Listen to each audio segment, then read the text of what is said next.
New Relight opticals and computerised I clinic. हमारे यहाँ Sarojini hospital के आई स्पेशलिस्ट डॉक्टर अवेलेबल। अपनी आंखों का मुफ्त मुआयना करवाइए। जी हाँ, sun glasses 99 onward.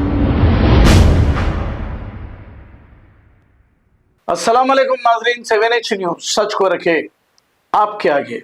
Narayanpet district के रेवेन्यू इंस्पेक्टर अमरनाथ रेड्डी ने 5,000 रुपए रिश्वत लेते हुए रंगे हाथों एसीबी ने इन्हें गिरफ्तार कर लिया। जब से कांग्रेस हुकूमत आई है रिश्वत आम हो गई है। हर महकमे में रिश्वत के बगैर कोई काम नहीं चल रहा है। New Relight opticals and computerised I clinic. हमारे यहाँ सरोजनी हॉस्पिटल के आई स्पेशलिस्ट डॉक्टर अवेलेबल। अपनी आंखों का मुफ्त मुआयना करवाइए। जी हाँ, sun glasses 99 onward, any number glasses from 250 onward, contact lenses any colour ₹99 onward. जो हजरात 60 साल की उम्र से ज्यादा है, हज और उम्रा जाना चाहते हैं, उनके लिए बिल्कुल free number glasses, free home delivery और free eye checkup. New relight optical, Talab Katta, main road, opposite to Baba Bahauddin dargah. Mobile 9848392127।